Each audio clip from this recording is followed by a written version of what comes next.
আসার পর বললেন, আরাআইতা ইহদানা তাহিদু ফিস সাওবি ফাকাইফা তাসনাউ ইয়া রাসূলুল্লাহ। হুজুর, আমাদের কোন নারী তারা মাসে আল্লাহ প্রদত্ত একটা অসুস্থতার সম্মুখীন হয়, এই অসুস্থতার সম্মুখীন হওয়ার পর তাদের কাপড়ের মধ্যে যেই নাপাকি লাগে, এই নাপাকি পবিত্র করার নিয়ম কি?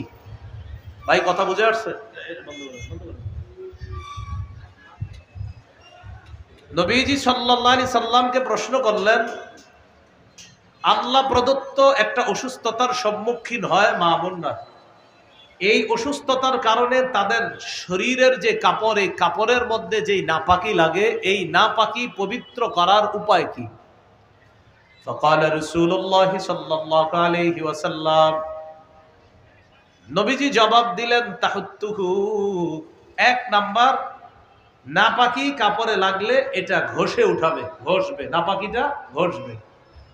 দুই নাম্বার, সুম্মা তাকরুসুহু বিল মা, কাপড়টা পানির মধ্যে ভালোভাবে রিগড়িয়ে নিবে।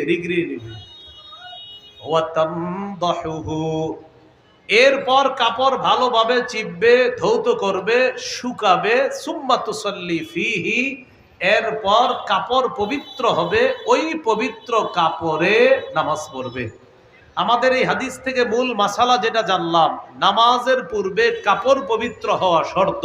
নবীজি বললেন কাপড় এইভাবে পবিত্র করবে, এরপর পবিত্র কাপড়ে নামাজ পড়বে।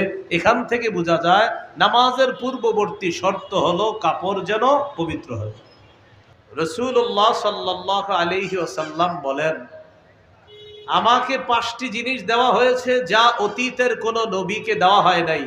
প্রিয় মুসলমান ভাইয়ারা, বলেন তো আমাদের নবীকে স্পেশাল কয়টি জিনিস দেওয়া হয়েছে? 5টি। 1 নম্বর, নসিরতু বির-রু'বি মাসিরাতা শাহরিন, আমার প্রভাব 1 মাসের দূরত্বে, আমার প্রভাব 1 মাসের দূরত্বে ছড়িয়ে দিয়ে আমাকে সাহায্য করা হয়েছে। আমার প্রভাব আল্লাহ তাআলা 1 মাসের দূরত্বে বিস্তার করে দেন। নবীজির প্রভাব, নবীজির রূপ, নবীজি কোথাও রওনা করবে যে 1 মাসের দূরত্বে কাফের মুশরিকদের অন্তরে নবীজির ব্যাপারে আলাদা একটা প্রভাব আল্লাহ সৃষ্টি করে দিয়েছে। 1। 2 নাম্বার, ওয়াজুইলাত লিয়াল আরদু মাসজিদান ওয়া তাহুরা, এই অনুবাদটা করার পর 2টা আওয়াজ দিবেন। প্রথমে সুবহানাল্লাহ পড়বেন, এরপরে পড়বেন আলহামদুলিল্লাহ। ঠিক আছে? অনুবাদটা করি, 2টাই পড়বেন, সুবহানাল্লাহ পড়বেন, আলহামদুলিল্লাহ পড়বেন। 2 নাম্বার, ওয়াজুইলাত লিয়াল আরদু মাসজিদান ওয়া তাহুরা, আমার জন্য পুরা পৃথিবীটা মসজিদ এবং পুরা পৃথিবীটা পবিত্র বানিয়ে দেওয়া হয়েছে। আলহামদুলিল্লাহ কেন? কারণ আমাদের জন্য শুকরিয়া যে আমরা যে কোনো জায়গায় পবিত্র জমিনে ইবাদত করলে আমার আল্লাহ তাআলা কবুল করেন। যা অতীতের জাতি যে কোনো জায়গায় ইবাদত করলে কবুল হতো না, তারা ইবাদত খানায় যাওয়া লাগতো। কিন্তু আমাদের প্রতি আল্লাহর দয়া যে আমরা যে কোনো জায়গায় নামাজের সময় হবে, তো যদি আশেপাশে দূরত্বের মধ্যে পানি না পাই, ওই পবিত্র মাটিতে তায়াম্মুম করব আর ওই পবিত্র জমিনে নামাজ আদায় করব, আল্লাহ কবুল করে নেবেন। এই শুকরিয়া আদায় করার জন্য পড়েন আলহামদুলিল্লাহ, এটা নিয়ামত। এগুলো 2 নাম্বার। 3 নাম্বার, ওয়া উহিল্লাত লিয়াল গনাইম, আমার জন্য যুদ্ধলব্ধ গনিমতের সম্পদ বৈধ করে দেওয়া হয়েছে।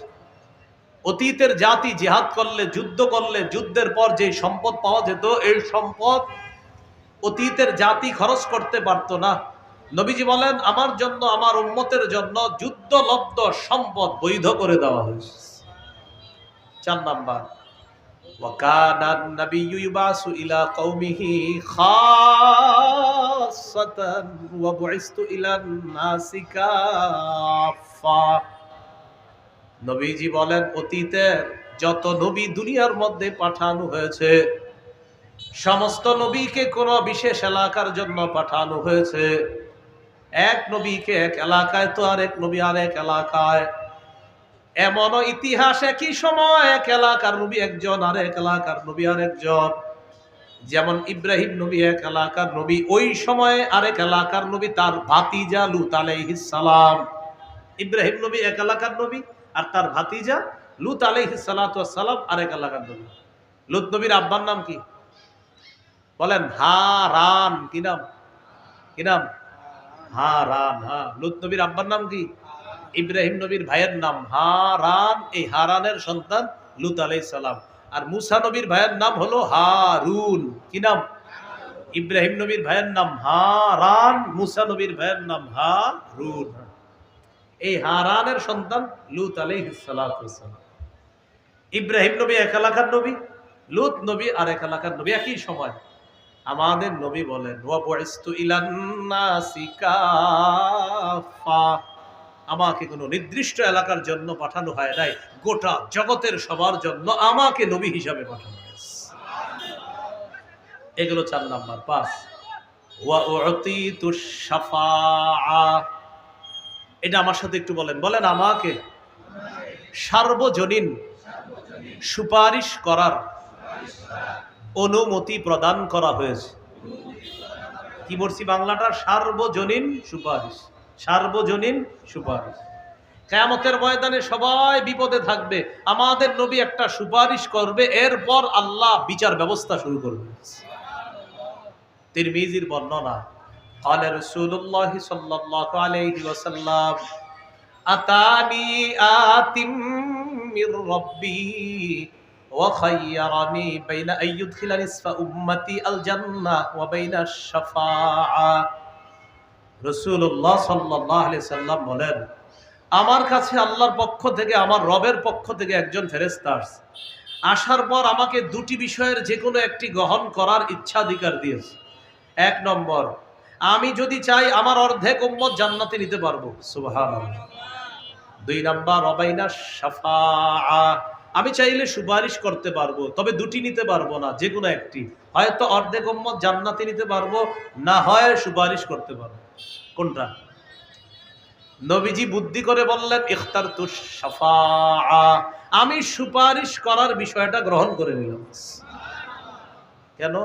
অর্ধেক উম্মত জান্নাতে গেলে বাকিদের কি হবে? এজন্য আমাদের নবী ন্যূনতম একজন উম্মতকেও জান্নাতে নেওয়ার চেষ্টা চালাইতে থাকবেন। এজন্য সুপারিশটা গ্রহণ করেছে। তবে আমার আলোচ্য বিষয় কিন্তু এটা না। আলোচ্য বিষয় এই 5টার মধ্যে কোনটা? পুরা দুনিয়াটা আমাদের জন্য মসজিদ,